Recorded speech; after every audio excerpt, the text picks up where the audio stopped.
1장 9에서 14절 말씀입니다. 신약 성경 324면 어간에 있습니다. 골로새서 1장 9에서 14절 말씀입니다. 제가 한 절, 여러분들이 한 절 우리 서로 교독하면서 읽도록 하겠습니다. 오늘도 이 말씀으로 우리를 가르치십니다. 9절입니다. 이로써 우리도 듣던 날부터 너희를 위하여 기도하기를 그치지 아니하고 구하노니 너희로 하여금 모든 신령한 지혜와 총명에 하나님의 뜻을 아는 것으로 채우게 하시고 주께 합당하게 행하여 범사에 기쁘시게 하고 모든 선한 일에 열매를 맺게 하시며 하나님을 아는 것에 자라게 하시고 그의 영광의 힘을 따라 모든 능력으로 능하게 하시며 기쁨으로 모든 견딤과 오래 참음에 이르게 하시고 우리로 하여금 빛 가운데서 성도의 기업에 오늘 이에 합당하게 하신 아버지께 감사하게 하시기를 원하노라. 그가 우리를 흑암의 권세에서 건져내사 그의 사랑의 아들의 나라로 옮기셨으니 그 아들 안에서 우리가 속량 곧 죄사함을 얻었도다. 아멘.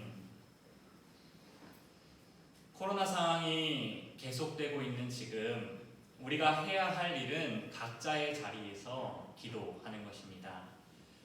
사실 한국교회는 기도로 성장했습니다. 새벽마다 기도했고 밤새 기도했습니다. 그래서 새벽 기도, 철야 기도와 같은 많은 전통들이 생겨나게 되었습니다. 이러한 경험 덕분일까요? 한국교회는 기도를 많이 강조합니다. 이런 모습은 참 바람직한 모습입니다. 기도는 우리를 구원하신 하나님에 대한 감사의 표현이자 은혜의 방편이기 때문입니다. 또한 오늘 같은 코로나 상황에서는 더욱 강조되어야 하는 일이죠. 하지만 이런 강조가 정작 우리의 기도가 하나님이 원하시는 기도인지 아닌지에 대해서는 관심이 없고 오로지 얼마나 많이 기도했는가에만 초점이 맞춰져 있는 것은 아닌지 우려가 됩니다. 우리는 기도를 얼마나 많이 하는가 보다 하나님이 원하시는 기도를 하는가에 관심을 기울여야 합니다. 왜냐하면 하나님이 원하시는 기도가 아니면 하나님께서 듣지 않으실 뿐만 아니라 진노하시기 때문입니다. 그럼 우리는 어떻게 기도를 해야 할까요? 오늘 본문을 통해서 그 기도를 배워보도록 하겠습니다. 오늘 본문은 바울이 골로새 교회를 두고 하나님께 기도하는 내용입니다.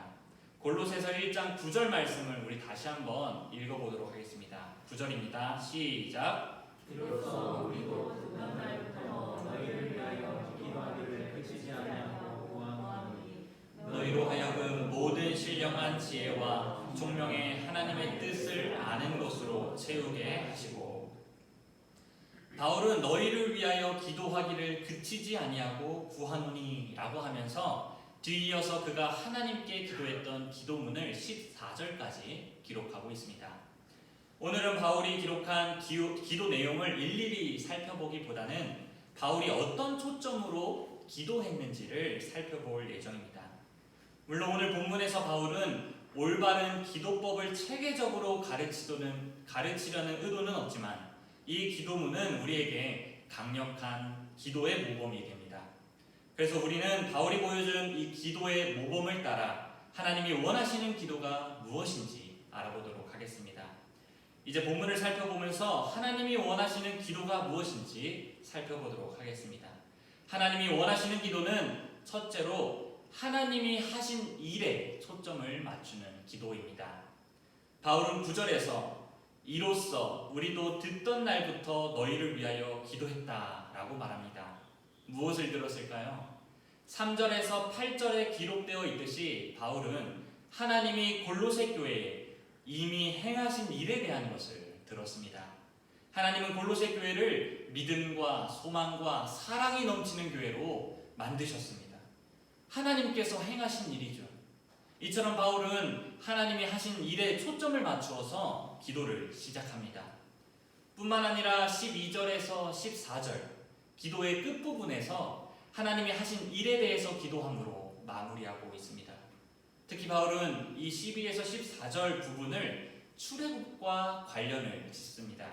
12절에 성도의 기업의 부분, 13절에 건전의 사, 12절과 13절에 빛과 흑암의 대비, 14절에 속량과 죄사함 등 출애굽과 연관된 단어들을 많이 배치하면서 이스라엘 백성들을 출애굽시켰던 하나님의 구원 역사를 기억나게 합니다.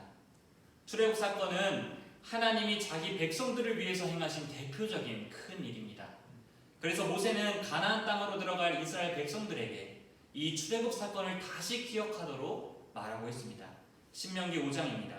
네가 있기 전 하나님이 사람을 세상에 창조하신 날부터 지금까지 지나간 날을 상고하여 보라. 하늘 이 끝에서 저 끝까지 이런 큰 일이 있었느냐? 이런 일을 들은 적이 있었느냐? 어떤 국민이 불 가운데서 말씀하시는 하나님의 음성을 너처럼 듣고 생존하였느냐? 어떤 신이 와서 시험과 이적과 기사와 전쟁과 강한 손과 편팔과 크게 두려운 일로 한 민족을 다른 민족에게서 인도하여 낸 일이 있느냐?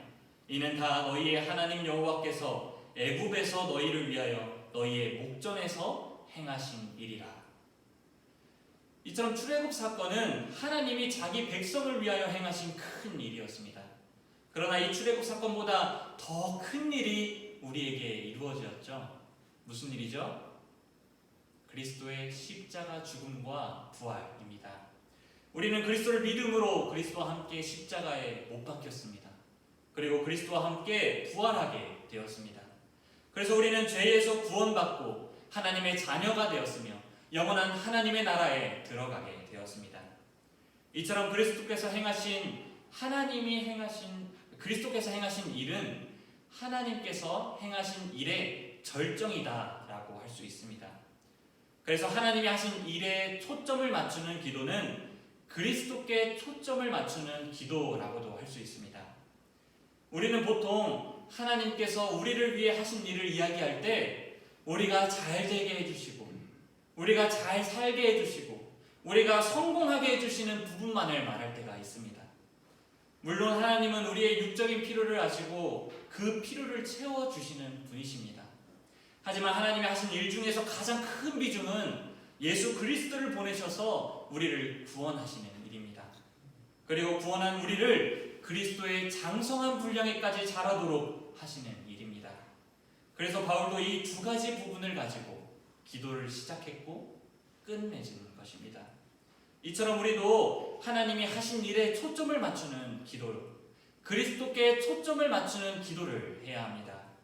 우리는 하나님이 이미 우리에게 하신 일을 가지고 확신하면서 기도를 해야 합니다.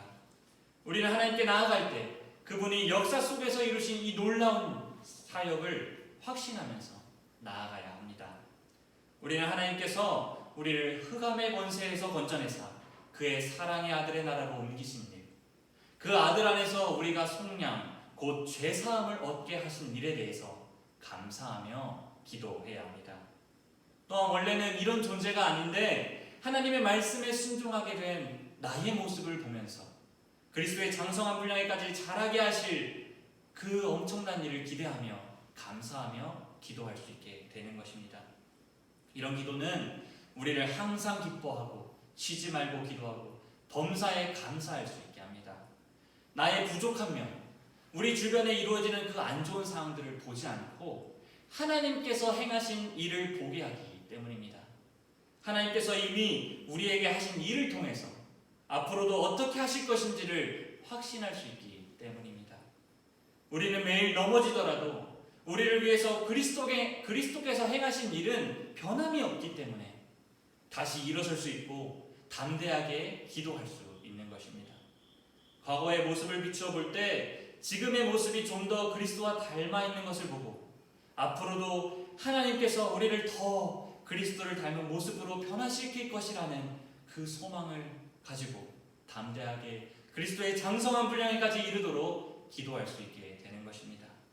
이것이 하나님이 하신 일에 초점을 맞추는 기도입니다. 이렇게 기도하는 것이 하나님이 원하시는 기도입니다. 그렇다면 두 번째로 하나님께서 원하시는 기도는 무엇일까요? 하나님께서 원하시는 기도는 성도들에게 초점을 맞추는 기도입니다. 오늘 본문을 보면 바울은 자신을 위해, 자신의 이익을 위해 기도하지 않습니다. 그는 오직 골로새 교인들의 필요를 위해서 기도하고 있습니다. 사실 골로새서 전체가 골로새 교인들을 위한 기도의 내용이라고 해도 과언이 아닙니다. 이처럼 바울은 성도들에게 초점을 맞추는 기도를 하고 있습니다. 그러면서 우리들에게 성도들을 위한 기도를 하라고 가르칩니다. 에베소서 6장 18절을 제가 읽어드리겠습니다. 모든 기도와 간구를 하되 항상 성령 안에서 기도하고 이를 위하여 깨어 구하기를 항상 힘쓰며 여러 성도들을 위하여 구하라. 여기서 눈여겨볼 것은 바울이 골로새 교인들의 육신의 안전과 필요를 위한 기도보다 정말로 그들이 필요한 기도를 하고 있다는 것입니다.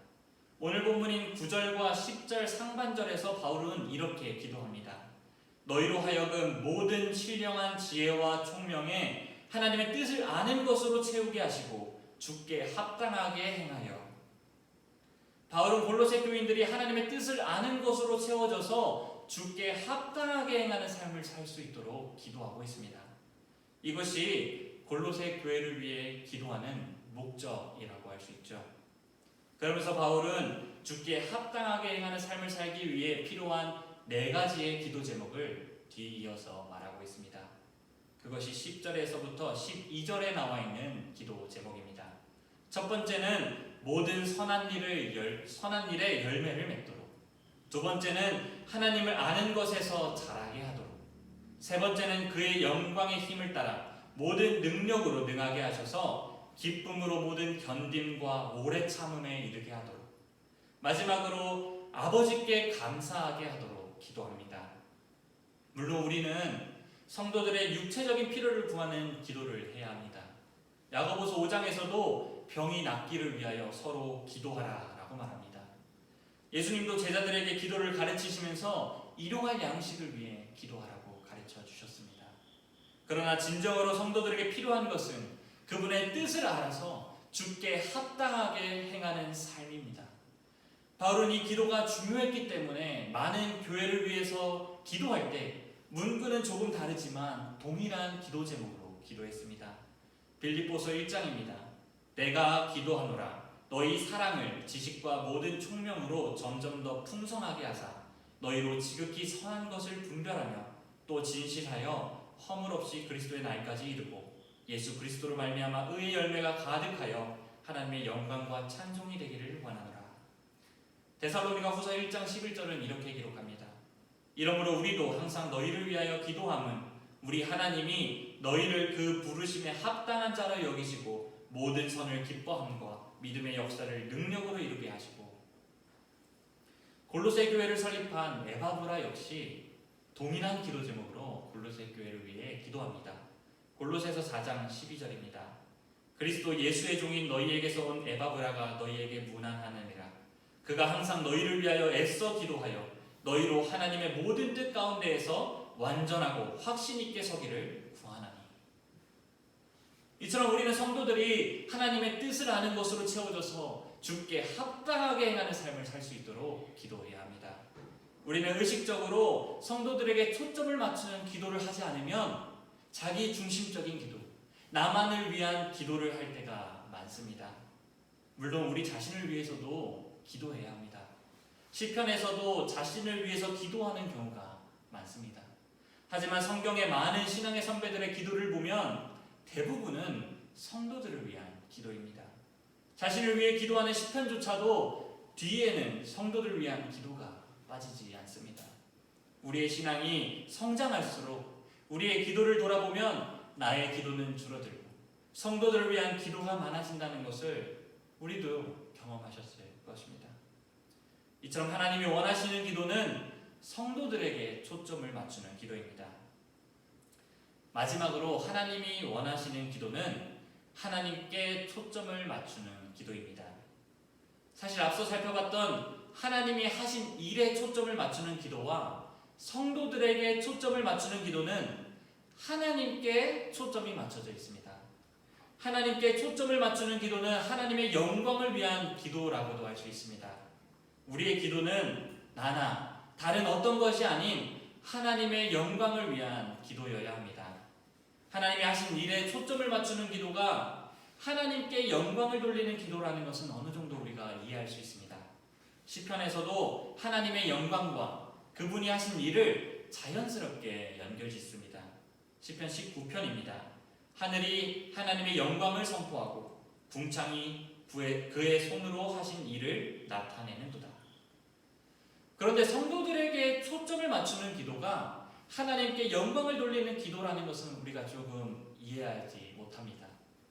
하지만 그 부분은 우리가 성도들을 위해 기도하는 내용을 보면 알 수 있습니다. 우리는 앞서 성도들이 하나님의 뜻을 아는 것으로 채워져서 주께 합당하게 행하는 삶을 살 수 있도록 기도해야 한다고 말했습니다.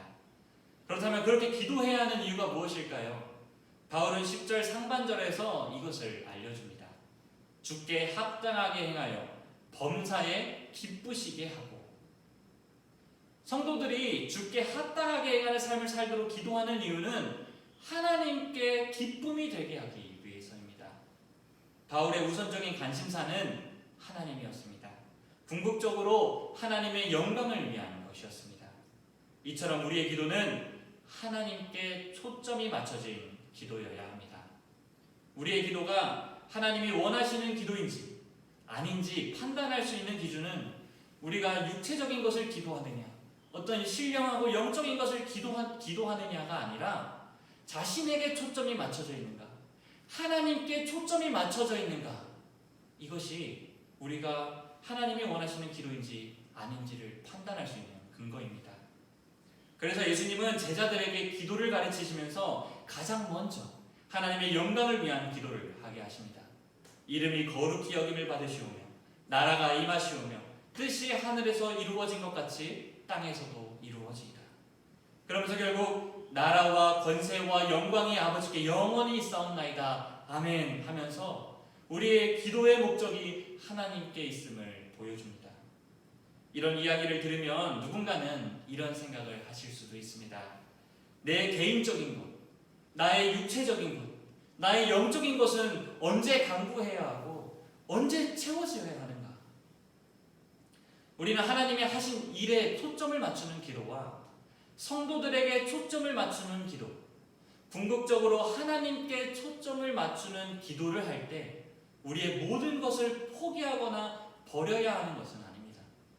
하나님께 초점을 맞추는 기도를 할 때야 비로소 진정으로 우리의 필요한 모든 것을 얻을 수 있고 성취할 수 있게 된다라는 게 성경의 가르침입니다. 이 사실은 예수님께서도 말씀해 주셨습니다. 마태복음 6장입니다. 그러므로 염려하여 이르기를 무엇을 먹을까, 무엇을 마실까, 무엇을 입을까 하지 말라. 이는 다 이방인들이 구하는 것이다. 너희 하늘 아버지께서 이 모든 것이 너희에게 있어야 할 줄을 아시느니라. 그런즉 너희는 먼저 그의 나라와 그의 의를 구하라. 그리하면 이 모든 것을 너희에게 더하시리라. 아멘. 우리는 바울과 예수님의 가르침에 따라서 하나님께 초점을 맞추는 기도를 해야 합니다. 그것이 우리가 기도하는 목적이기 때문입니다. 우리에게 있어서 개인적인 것, 육적인 것, 영적인 필요는 정확히 하나님의 뜻을 이루고자 하는 소망의 근거를 두어야 합니다. 그분의 뜻이 이루어질 때에야 비로소 우리가 정말로 갈망하는 근원적인 것들이 자연스럽게 해결되기 때문입니다. 우리의 기도를 돌아봅시다. 우리의 기도가 나에게 초점이 맞춰져 있는가? 하나님과 그분의 백성들에게 초점이 맞춰져 있는가를 돌아봅시다. 만약 나에게 초점이 맞춰져 있다면 돌아섭시다. 하나님께 초점을 맞추는 기도가 아니면 하나님은 그 기도를 들으시지 않으십니다. 우리는 하나님께 초점을 맞춘 기도를 통해서 하나님이 원하시는 기도를 해야 합니다. 하나님께 초점을 맞춘 기도를 통해 하나님이 원하시는 기도를 하는 저와 여러분들 되시기를 간절히 소망합니다. 말씀을 뵙겠습니다. 한국교회는 기도에 힘쓰는 좋은 전통이 있습니다. 그러나 기도의 양이 중요한 것이 아닙니다. 나의 기도가 하나님이 원하시는 기도인가? 아닌가? 이것이 더 중요합니다. 우리는 하나님이 원하시는 기도를 해야 합니다. 그 기도만이 하나님께서 들어주시기 때문입니다. 우리 함께 바울의 모범을 따라서 하나님이 하신 일에 초점을 맞추는 기도를 합시다. 성도들에게 초점을 맞추는 기도를 합시다. 특히 성도들이 주께 합당하게 행하는 삶을 살 수 있도록 기도합시다. 이 모든 기도를 통해서 하나님께 초점을 맞추는 기도를 합시다. 이렇게 기도함으로 하나님이 원하시는 기도를 하는 저와 성도님들 되시기를 주님의 이름으로 축원합니다. 아멘. 우리 찬양